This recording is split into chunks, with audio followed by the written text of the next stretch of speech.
5 నిమిషాలు కాదు సార్, ముఖ్యమైన సమస్య మీకు వివరంగా చెప్పాలి. దయచేసి ఒక 40 నిమిషాలు టైం ఇవ్వండి అంటే దాదాపు ప్రధానమంత్రి మన్మోహన్ సింగ్ గారు గంటన్నర సమయం ఇచ్చి డిసెంబర్ 17, 2004 అధ్యక్ష, నేను తేదీతో సహా చెప్తా ఉన్నా, ఆ రోజు పోయి కలిసి సవివరంగా వారికి ఎక్స్ప్లెయిన్ చేయడమే కాకుండా ఆ రోజు పెట్టిన డిమాండ్ కూడా ఒకటే సార్. మా పార్టీ తరపున ఆనాడు కేంద్ర మంత్రిగా కేసీఆర్ గారు చెప్పిన మాట, అన్ని రాష్ట్రాల్లో బీసీ వెల్ఫేర్ మంత్రిత్వ శాఖలు ఉన్నాయి, కేంద్రంలో లేకపోవడం అనేది శోచనీయం, బాధాకరం.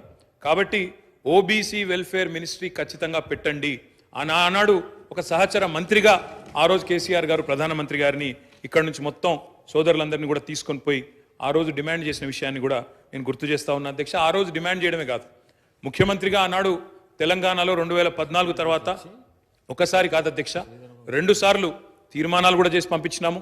ఆనాడు మళ్ళీ ప్రధానమంత్రి నరేంద్ర మోడీ గారికి కూడా విజ్ఞప్తి చేసినాం, ఓబీసీ వెల్ఫేర్ మినిస్ట్రీ పెట్టండి, పెట్టినట్టయితేనే మీరు బడ్జెట్లో కనీసం 5% పెట్టినా 2 లక్షల కోట్లు వస్తుంది భారతదేశంలోని బలహీన వర్గాలకు అని చెప్పి డిమాండ్ చేసిన పార్టీ బీఆర్ఎస్ పార్టీ అనే మాట కూడా నేను మళ్ళొకసారి గుర్తు చేస్తా ఉన్నా అధ్యక్ష. ఈ తీర్మానాన్ని స్వాగతిస్తూనే కేవలం 2 విషయాలు మాత్రం గౌరవ మంత్రి గారి దృష్టికి, ప్రభుత్వ దృష్టికి నేను తీసుకొని పోవాలనుకుంటున్నాను సార్. అధ్యక్ష, ఏ కార్యక్రమం చేపట్టినా ఇప్పుడే గౌరవనీయులు గంగుల కమలాకర్ గారు ఒక మంచి మాట చెప్పారు. బీహార్లో ఈ ప్రయత్నం చేసినారు, అక్కడ జనరల్ అడ్మినిస్ట్రేషన్ డిపార్ట్మెంట్ ద్వారా జీఏడీ ద్వారా అక్కడ ఈ కార్యక్రమాన్ని వారు ప్రయత్నం కూడా చేసినారు. ఆనాడు జేడీయూ కాంగ్రెస్ పొత్తులో ఉండే అనుకుంటా, అక్కడ ప్రయత్నం ఆర్జేడీ పొత్తులో ప్రయత్నం చేసినారు.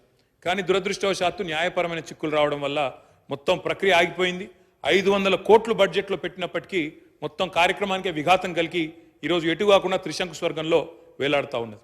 కాబట్టి నా విజ్ఞప్తి, మా అందరి విజ్ఞప్తి, మా పార్టీ తరఫున కూడా ప్రభుత్వానికి నేను చేసే విజ్ఞప్తి అధ్యక్ష, ఈ కార్యక్రమం ఫలవంతం కావాలి అంటే మీరు తదుపరి మీరు చెప్పిన బీసీ డిక్లరేషన్లోని ఆ అంశాలన్నీ కూడా అమలు కావాలని మనస్ఫూర్తిగా ఆశిస్తూ ఆకాంక్షిస్తూ ఇది ఫలవంతం కావాలి అంటే ఒక పని చేయాలి అధ్యక్ష.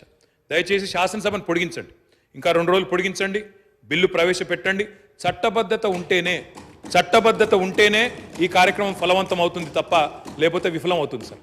ఇంకొక మాట కూడా సార్, ఇప్పుడు జస్టిస్ రాజేందర్ కుమార్ సచార్ గురించి కూడా గౌరవ ముఖ్యమంత్రి గారు చెప్పినారు అధ్యక్ష. జస్టిస్ రాజేందర్ కుమార్ సచార్ కమిటీ ఏర్పాటులో కూడా మా పాత్ర ఉంది, మా నాయకుడు కేసీఆర్ గారి పాత్ర ఉంది. ఆ రోజు యూపీఏలో కేంద్ర కేబినెట్లో వారు ఉన్నప్పుడే ప్రతిపాదన కూడా తీసుకొచ్చాం. ఇప్పుడు ఎందుకు చెప్తా ఉన్నా ఈ మాట అంటే జుడిషియల్ శాంక్టిటీ కానీ అధ్యక్ష, ఒక్క నిమిషం మీరు చెప్పాలి, చెప్పింది దానికి మొత్తం అధ్యక్ష చెప్పండి సార్, చాలా చెప్పండి అధ్యక్ష. ఇలాంటి తీర్మానానికి ఒకవేళ నిజంగా ఆశించిన ప్రయోజనం నెరవేరాలంటే, ఎందుకంటే నేను నిజంగా పాయల్ శంకర్ గారు మాట్లాడింది విన్నాను, కాలేరు వెంకటేష్ గారు మాట్లాడింది విన్నాను, శ్రీహరి గారు మాట్లాడింది విన్నాను, శంకరన్న మాట్లాడింది విన్నాను. అందరి గొంతుల్లో ఒక ఆవేదన ఉంది అధ్యక్ష. మా మంత్రి గారికి కూడా చాలా ఆవేదనలో, డెఫినెట్గా వారికి కూడా ఆవేదన ఉంది.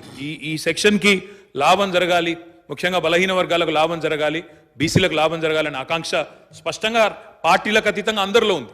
ఉన్నప్పుడు అది ఫలవంతం కావాలంటే జుడిషియల్ శాంక్టిటీ ఉండాలి.